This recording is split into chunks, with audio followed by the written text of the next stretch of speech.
حكاية مدربين منتخب مصر من البدايات لحد النهاردة. منتخب مصر مش بس لعيبة وجمهور، ده تاريخ مدربين، كل واحد فيهم سايب بصمة، وفيه اللي كتب اسمه بالذهب. الحكاية بدأت بدري قوي، سنة 57، وأول لقب أفريقي في التاريخ كان مع أول مدرب مصري بيحقق بطولة، مراد فهمي. وقتها مصر قالت للقارة كلها: احنا جايين نفضل. عدت السنين واتغيرت مدارس كورة كتير، انجليزي، مجري، الماني، لحد ما جه المدرب الاجنبي الوحيد اللي كسب افريقيا مع مصر، مايك سميث، سنة 86، وسط جمهور القاهرة وليالي ما تتنسيش. وبعدين دخلنا على مرحلة الرجالة التقيلة، مرحلة الجنرال محمود الجوهري، راجل علم مصر يعني ايه شخصية منتخب.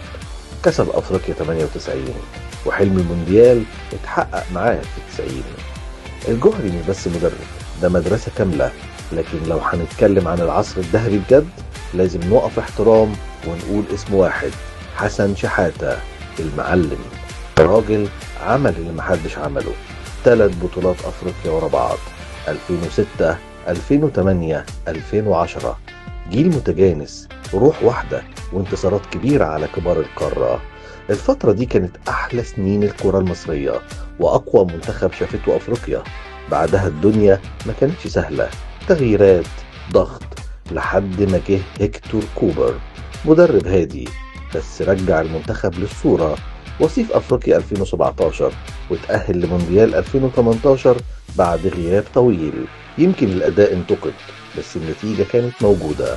مر علينا مدربين كتير، محليين وأجانب، منهم اللي نجح نسبيا ومنهم اللي ما كملش.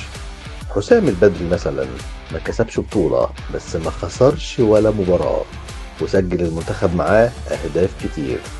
ودلوقتي نرجع للبداية من جديد. حسام حسن أسطورة ملعب، وراجع دلوقتي بأسلوب مختلف، راجع بيلعب على الحماس والشخصية وحب الفانيلا. ومع أفريقيا الحالية، السؤال بقى واضح: هل حسام حسن يقدر يكتب اسمه جنب الجوهري، ولا يوصل لقرب إنجازات المعلم؟ التاريخ بيقول إن منتخب مصر دايما بيطلع وقت الجد، والمدربين إما بيكتبوا اسمهم في التاريخ، يا التاريخ يعدي عليهم. شادي الخولي، 2 في الملعب، من قلب أفريقيا.